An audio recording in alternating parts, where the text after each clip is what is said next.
Welcome to Autism Weekly, a podcast that discusses autism news, current events, and inclusion. Each week, we welcome a guest to the program to share their unique perspective and expertise as it relates to the fascinating world of autism.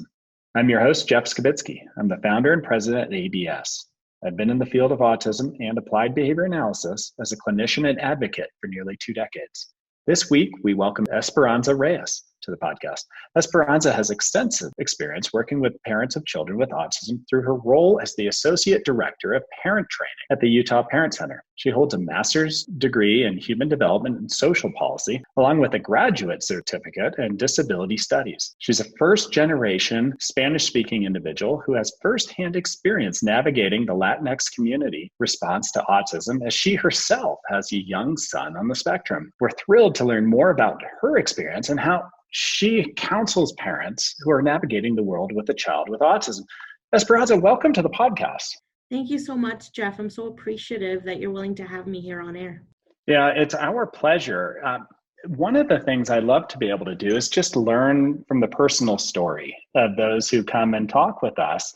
And it sounds like this experience is very personal to you. It's something that you've lived through, and now you're counseling others. Can you tell us a little bit about your own family story and your experience? Absolutely. I will begin by sharing that I'm also a sibling of an individual on the spectrum, and that's truly where my story begins, because that is a very intimate experience in my culture, in the Latinx culture. We are very family oriented. Mm-hmm. So that sibling perspective has sort of led some of the compassion that I initially felt for individuals that had special needs. It was not without obstacles in my interactions with my own brother. And as I became an adult and actually left home for a college experience and then became a parent myself down the road, it wasn't until then that I gained a completely different perspective as to what it was like to have somebody with autism in your family. And for my own son, he did not get a diagnosis till the age of 3.5. We had concerns since about the age of 2 about how he was interacting with the world. For example, we'd go to the grocery store and he would get really upset if somebody would get near our cart, would start yelling and screaming, and we were just puzzled. Because I had some experience with my brother, but that experience was as we were kids. I did not really make a connection that this is what my son might be experiencing. And as he finally was able to be seen by a psychologist, get that clinical diagnosis at the age of 3.5, we were dumbfounded, didn't really know how to feel, didn't really know what to do. The information that we received after diagnosis was quite limited. And so I felt like I was grasping at straws as to what my next step was. It wasn't until a follow-up pediatric appointment for my then 3-year-old that I was explained sort of this world of ABA and that was a possibility in supporting his behavioral needs. And to be truthful to you, it wasn't until my son started receiving that behavioral support and I started seeing change and growth that both his father and I started seeing the possibilities, and a whole new world opened up to us, where we were slowly feeling the walls of our home closing in. The behaviors were so difficult with our son, the experiences with others were just so jarring, even with extended family members, that we were isolated and we were choosing to not interact with the world. So once we were introduced to ABA and felt the impact of that support for our son, our lives turned right around. And it was the benefit of seeing change in action, seeing that progress, that growth that our son was experiencing, that then led us to think a little more long-term. Being such a family-oriented culture, and it sounds like your family itself was such a family unit that encompassed so many layers of generations, is that it must have been super tough to have to cut people off because of behaviors that your son was experiencing in the home. You uncovered so much with just what you shared with me there, and I'd like to take it layer by layer, if you don't mind. Is one of the things that you spoke about was the culture of the Latinx community. And you being a family unit, but it's also one of being extremely supportive and accepting of the family members and in that unit for what they're able to do, from what I understand. And I'd like to hear is you have somebody who is a little bit different in the way they're experiencing the world, or maybe even has more severe behaviors because of the autism diagnosis. Is how does the Latinx community initially respond, just culturally? Well, I will share that disability in and of itself in the Latinx community is highly stigmatized. It is not easy to get a diagnosis of a disability. A lot of families struggle to understand what it means and to even discuss it as such. Language, the word disability itself is hard, and parents will minimize in our community what it means to have a diagnosis or to discuss any limitations. That being said, we are very caring and very loving toward our family members, but it is difficult among fathers in particular, what the loss is for that expected typical child, where acceptance and growth and just proximity to those sons or daughters with that disability can be an issue at the very beginning. So probably even experiencing the diagnosis is somewhat traumatic for that father in that relationship, just because for them it's hearing something that maybe they knew something might have been different, but it's hard to be able to understand because culturally, like you said, you don't want to recognize any of the disabilities. You don't want to see anything of that. And it's almost like something was missing instead of realizing that, maybe I'm gaining something here. Maybe there's something very positive from this experience. Is that something is there a grief model that parents are experiencing at the Utah Parent Center? Is there something that families are able to consult about when they're hearing that diagnosis and they have that cultural stigma that you had expressed? Absolutely. We actually have a particular workshop, having a special needs child in the family, where we do explore with families those natural feelings that they may experience. And when we've done that class, it's actually particularly popular with our Spanish-speaking families, where they feel the value of talking about those things because it's happening at a very subconscious level. And so to bring it to the conscious and to talk about what you can do, and that it's okay to feel the way you feel, and that this might cycle through and you might go back and forth with these feelings. It's not, I'm beyond this stage and I'm never going back to that stage. You feel it at different moments in time, is important for them to feel. And it's sort of cathartic to engage in those conversations and to also connect with peers, individuals that have had children who have experienced the same diagnosis, parents that have experienced the same feelings, and be able to commiserate as fellow human beings about that experience. Yeah, I think it's such a valuable service that you're providing on that, because in order to get to the point where you actually appreciate the neurodiversity that might occur for having a son, daughter, family member, friend who is on the spectrum, is that first you have to understand is that this isn't all limits. It isn't all barriers. Is at times it can be something that is adding to the environment that I'm in. It's adding something special. And that's what the research seems to show, is that stakeholders over time demonstrate better quality of life, but that first hurdle is tough. And it sounds like it might even be tougher for the Latinx community. I would agree with that. Again, I think in our community, the stigma is higher than perhaps you would experience, and there's a greater lack of examples of individuals with disability having successful experiences in different aspects of their life. And I believe that taints the vision that parents might have right from the get-go a little bit more negatively. And then once their world opens up to experiencing things with peers and seeing what the possibilities might bring, then they're able to see, okay, it's not as terrible as I originally thought. There's more to this. Yeah, and without those models and without that initial peer group to be able to use for that catharsis, to use for that springboard to be able to talk about the events, it's got to be really tough. And it actually brings in a second layer to me. It's when you're receiving a diagnosis, even going through the testing process, even talking to the pediatrician, it's oftentimes not done in a way where it's sensitive to the Latinx culture. The language is not always translatable to really understanding the experience or the diagnosis. And the way that it's being clarified or explained or even listened to, because you said at age 2, you started seeing things.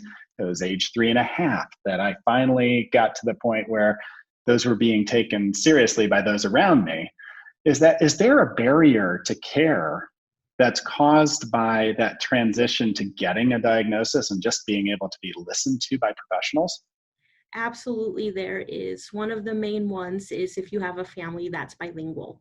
If there is another language in the home, delays are unnecessarily caused by ignoring the fact that maybe there is an impairment there, and it is all ascribed to receiving input from 2 different languages. And so families will also do this themselves. It's not just the professionals.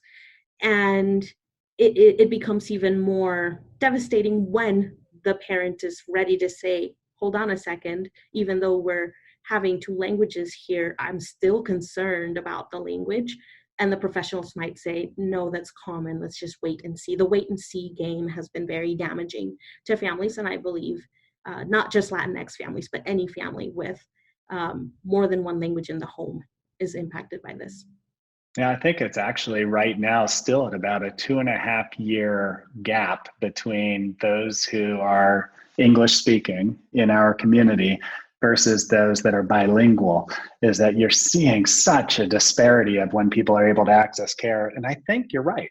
It's probably the wait and see. It's, well, not everything is being heard or spoken to in English, so maybe their communication is delayed. And it's those misinterpretations and that misguidance on the professional level that I think is causing some of that detriment.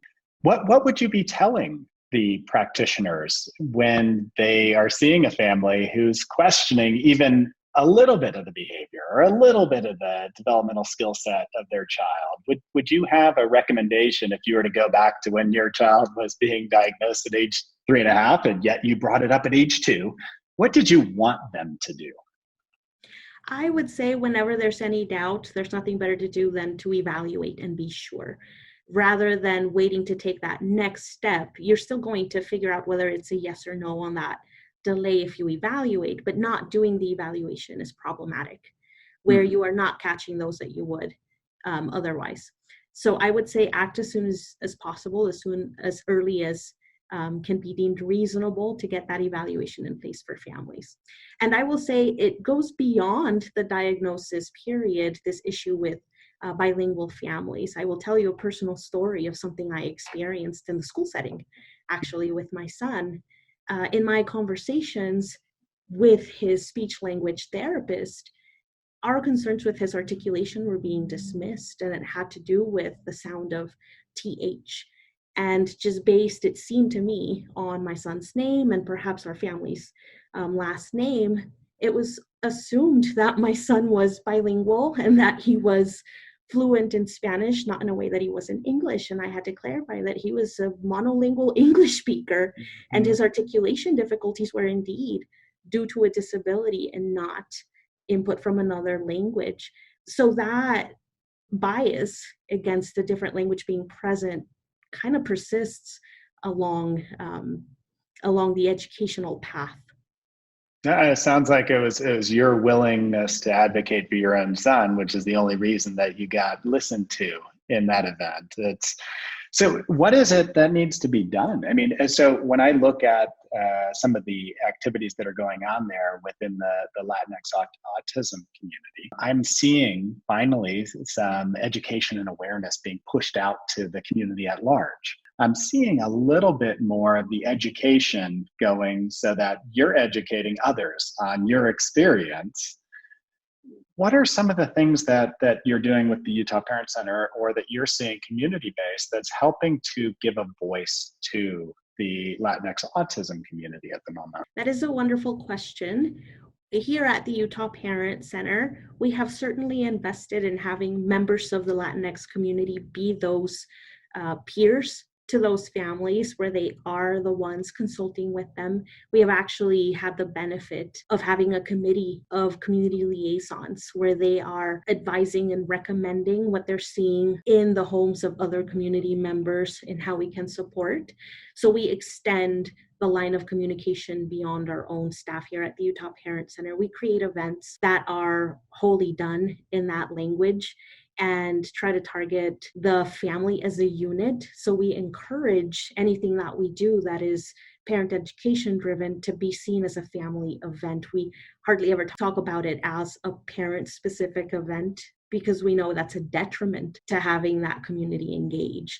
And it matters to talk about it in terms of families. So when you're looking at that whole experience and the fact that you had a brother who was diagnosed with autism, and now you have a son, what's changed over the years? That's better, worse? I mean, are we seeing improvement at all? We are absolutely seeing improvement. With my own brother's experience, some of the issues that he experienced as he was growing up was extreme difficulty in the school system.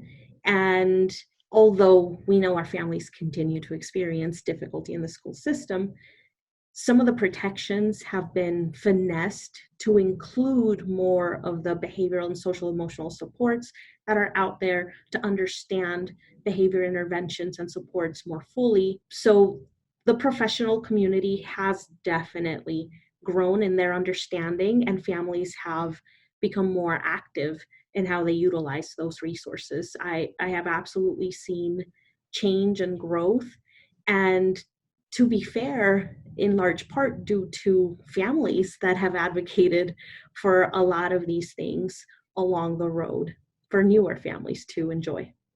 Yeah, and that advocacy coming from within the community and having that voice and being able to educate and giving your experience and sharing what you've gone through is the only way that you're going to draw attention to areas of need.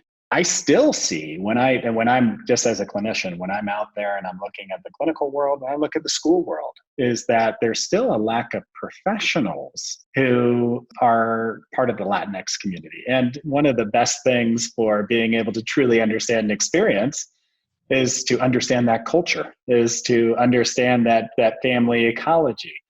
Is there, have you seen that benefit for a Latinx family to have somebody who can speak and understand and has lived some of the experience to be part of their treatment team? Yes, 100%. There is no substitute to having that communication happen more seamlessly and having fluent speakers or native speakers of the language that have lived among that community in whatever fashion, but have experienced the nuances of the culture is invaluable for any treatment team to count with. The ABA world has improvements that they need to make with cultural awareness, cultural sensitivity, engagement of the family. So how would you coach a family to make sure that they were getting the services that they needed in the way that they need, in the language that they need? How do you make sure that they can advocate for themselves and instead of feeling I have to accept what I have, how do you give them a voice? That is a wonderful question. I actually do this on a week-to-week basis when I talk to families about the reluctance to either engage in something different rather than accept. We are a culture that is definitely conflict averse, and we would rather everyone get along and proceed with what needs to happen. So I always turn it around to the impact on that person with autism.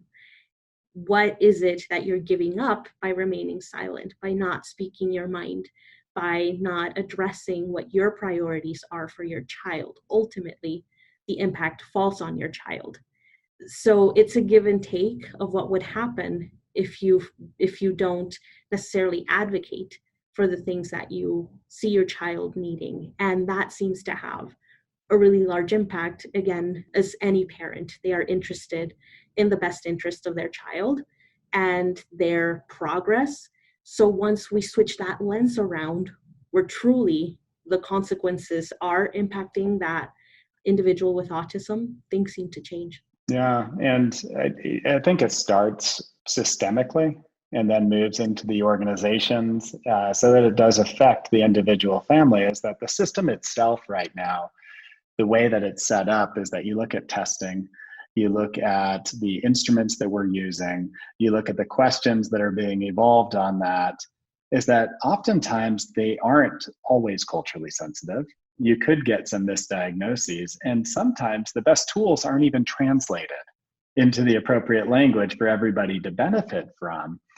Is this something that that you've been able to kind of work with on advocacy? Is this something that the Parent Center has been able to try and help with parent education on translating materials into not just language, but culturally appropriate language for different groups to really understand everything that's going on with their own child? Yes, and I think you make a great point when you say sometimes even the tools have not been translated. Many times we've coached families to talk to their teams at school, for example, or clinicians about doing the testing in two languages, because we know the generation that is born here or is living with these parents, that perhaps the parents only speak one language, ultimately they end up becoming English dominant speakers. Mm-hmm. However, you've got to be able to assess in both to understand. And in terms of making material more relevant, culturally relevant to families, we certainly are making sure that the imagery that they see reflects families, that again, that language is very broad, to include different family members, including grandparents and other extended members of the family. So, Esperanza, you just spoke about imagery, and I would tell you is that if I go to a web page or I go to a brochure and I'm trying to learn about something and I'm not seeing myself represented at all in that imagery, or if I go to that same web page or that same brochure and I don't see the language that I feel most comfortable with being the translated or being the way that it's delivered to me so I understand that information, I'm probably going to tune it out a little bit. Do you see that families sometimes don't explore something because they're not seeing themselves in it, or don't explore something because it's not their predominant language? Certainly, that is extremely accurate. Families will turn away sometimes because they don't see that reflection.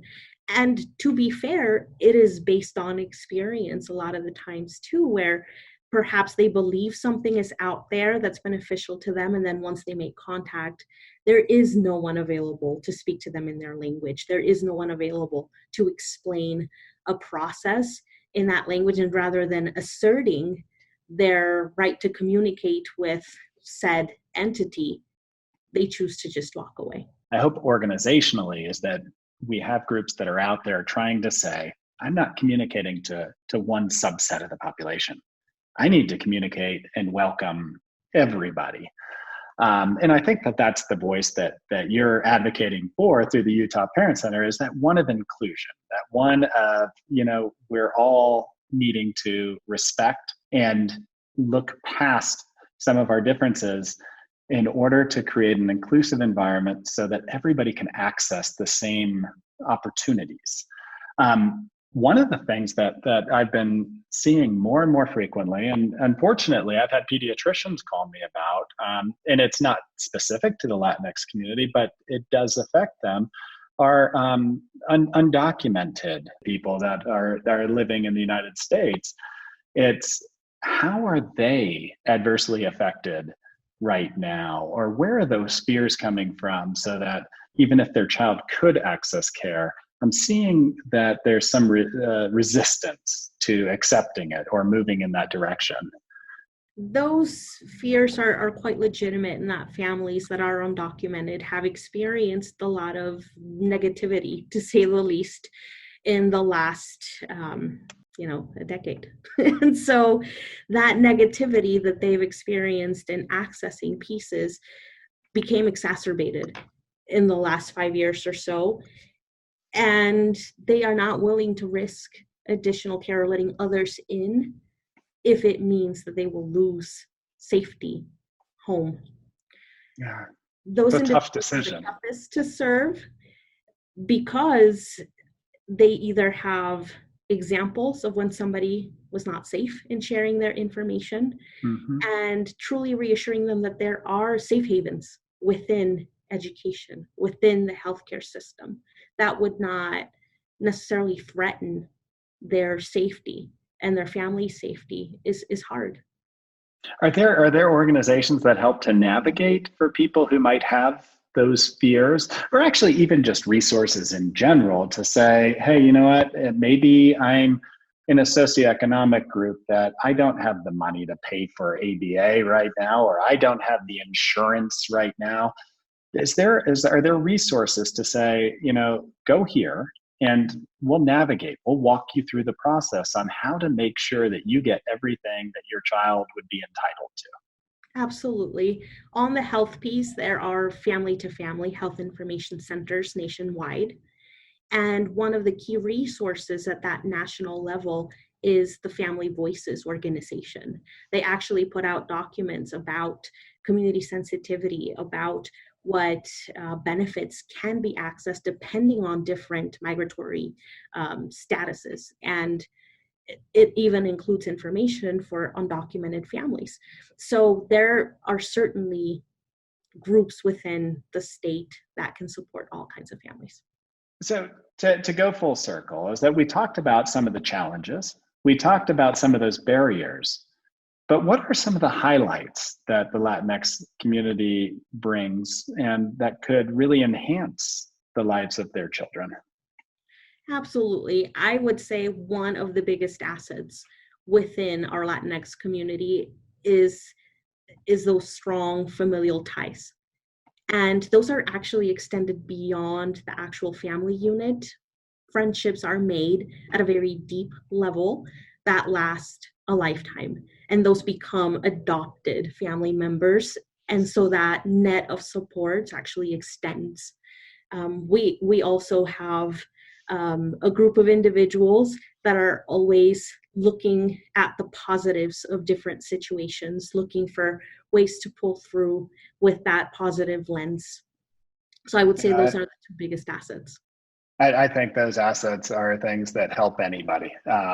Whether you have a disability or not, having a community of support around you who is there, who has that bond, who you have that trust and faith in, it's always going to make each one of us stronger. So the fact that that is one of the core characteristics of the Latinx family unit and community unit, it can only help treatment. And if we could fix those other parts on the way, take away the barriers to care, create more awareness and education, and then bring in what's already built into a lot of the families, I think you have a wonderful chance to be able to really create a wonderful opportunity and a collaborative system of care that's gonna promote supports. So can you just give me a little bit of just general advice? You hear from a lot of families all the time. What would you be telling those families from day one of noticing a concern?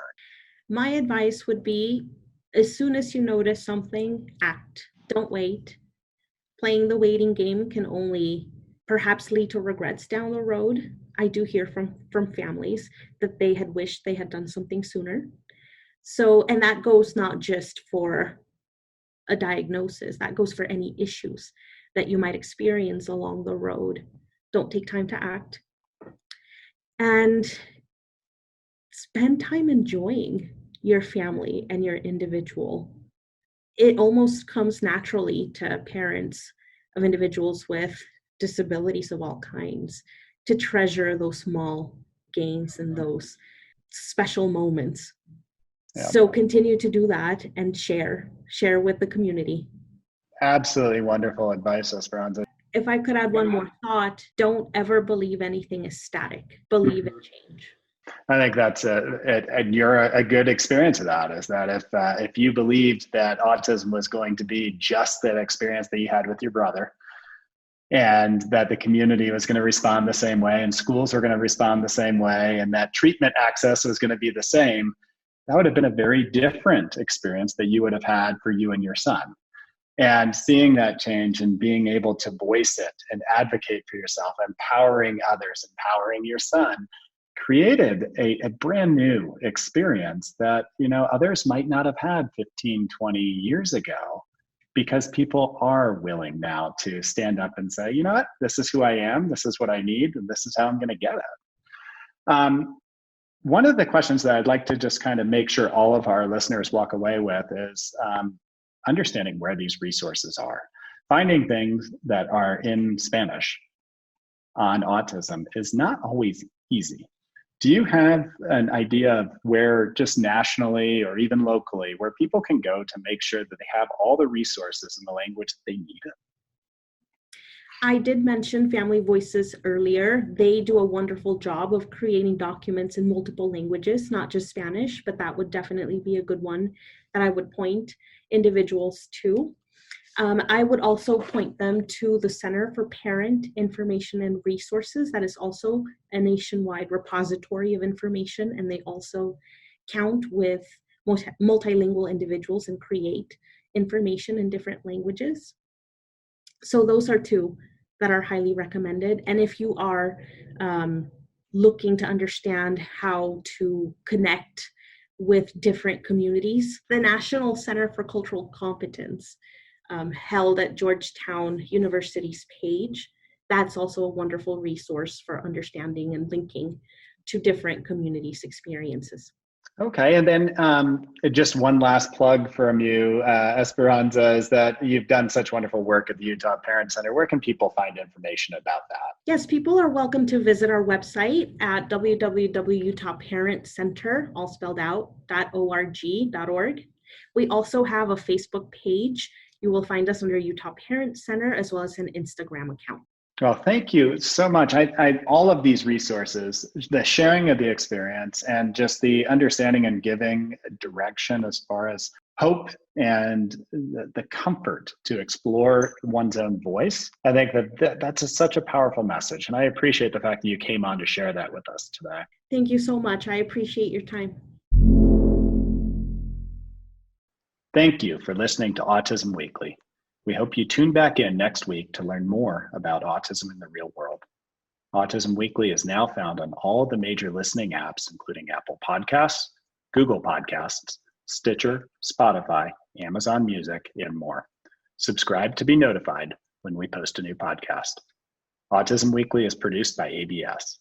ABS is proud to provide diagnostic assessments and ABA therapy to children with developmental delays like Autism Spectrum Disorder. You can learn more about ABS and the Autism Weekly podcast by visiting abskids, that's plural.com. Thanks for tuning in. See you again next week.